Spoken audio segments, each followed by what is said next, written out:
The Sicon Fixed Assets module is installed within the Sage System Administrator. A simple right-click in the add-ons will add or upgrade the existing Fixed Assets module. There's a separate add-in for the Fixed Assets reports, allowing these to be upgraded separately from the main module. Once installed, select your role. Here we're going to select the Sicon Financials. If I right-click and go to Features, we need to scroll down until we find the Sicon Fixed Assets module and select the required features. In this case, we've just selected all the features.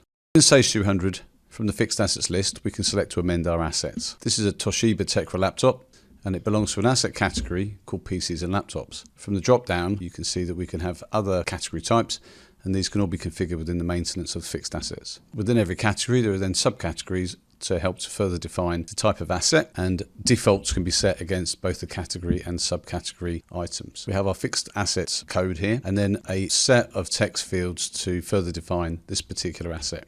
If we're entering the assets partway through their depreciated life, we can put in our original cost value, last depreciation, accumulated depreciation, and net book value. The relevant figures in here can be imported so that existing assets can be brought into the system. Our asset status is live in this case.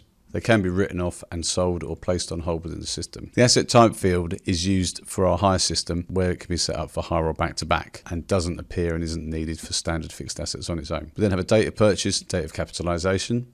When it's disposed of, if it's disposed of, we'll have a disposal date listed in here. Depreciation types we'll look at later, but we support straight line, reducing balance, percentage, and life. Also, sum of digits. Depreciation can be posted periodically, so it falls in line with your Sage periods, quarterly or annually. Depreciation rate can be set against the asset categories and subcategories and default, but can be amended per asset. There's a residual value field where the asset will depreciate down to and then stop, and also a field just to record the insurance value required to cover this asset. On the Setup tab, we show the depreciation posting accounts. These are coming directly from Sage 200. In this particular case, I've selected one balance sheet account and one P&L account, and in both cases 100% of the depreciation posting will go from the balance sheet to the P&L. In examples where you want to spread that cost across multiple nominals, you can list them out and specify the percentage of each. If we created this asset within Sage 200 from Purchase Ledger, we can link that asset up. We can also do it retrospectively by adding an existing invoice or adding a new invoice in through the Fixed Assets Register. Our asset can be given a location and also linked to an employee. Both of these are maintained within the maintenance section of the system. The transaction history can be filtered to show different types of changes and transactions on this particular asset. In this case, we can see depreciation postings and also a change in the maintainer of this particular asset. Depreciation postings are shown in the list, and we can double click on them to see the detail and the actual nominal posting that happened within Sage. The maintenance tab allows us to select the maintenance provider. This is a Purchase Ledger account list from Sage 200. We can select our insurance category. Again, this can be maintained within the maintenance in fixed assets, and the insurer for this particular asset. At the bottom of the screen, we can also keep a record of any problems, issues, and other things that have incurred cost against this asset. This doesn't affect the value of the asset. It's purely a record of maintenance issues that may have happened against this asset. Standard Sage attachments and memos are supported. And the last tab here is the forecast, which is going to tell us the amount of depreciation that's going to be posted and the life of the asset running right the way down here to 2019. From the Fixed Assets menu, there are a number of features to allow us to enter a new asset, to dispose and revalue. Each of these menu options provide wizards and assistance to help you process these transactions in the correct manner. The Fixed Assets module has an extensive list of reports. The details of these can be found on our website, explaining the options available when selecting them. Period end routine enables us to post our depreciation and also carry out our year end. Posting depreciation is very simple in fixed assets. It will show you your current financial period, allow you to select a date within that period, and then display all the assets. If you've already run your depreciation and you add some additional assets at the month end, you can run the process again, and it will tell you that it has already posted depreciation for those assets. If I select to post depreciation now on this list of assets, it'll give us a report with some detail about what has been posted, the nominal codes that are related to those postings. If I select them again for this period, it shows us that they've already been depreciated.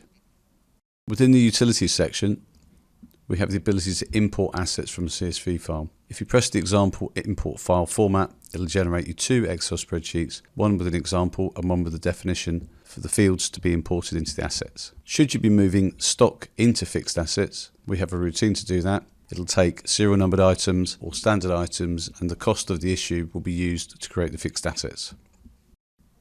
Within the settings, we can see all the depreciation methods available. If you don't want these to be available for users, they can be unselected. Settings, again, refer to the website Helping User Guides for Fixed Assets for more detail on any of these. The depreciation posting options will change from the default, which is to create one journal per asset, to creating one journal for all assets, or to group all assets by nominal code and post these as separate group postings.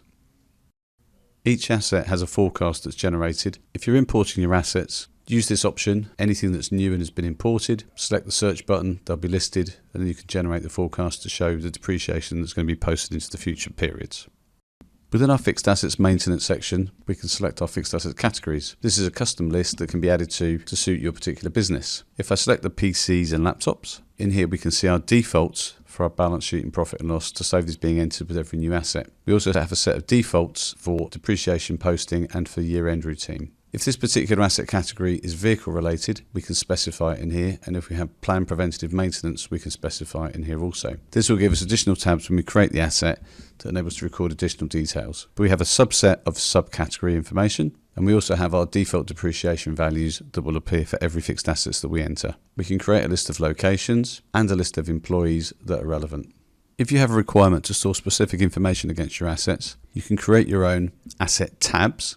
These will appear within each fixed asset, and against each asset tab you can define specific information. So in this case I can add a yes, no, give it my own name, tested. We can decide if it's mandatory or not when you enter a fixed asset and decide which tab it's going to appear on. In addition to yes, no, we have dates, stock items, numeric fields and text fields that can be added to the tabs. If we go back into our assets, we can see we have our two new tabs and our tested field with a checkbox.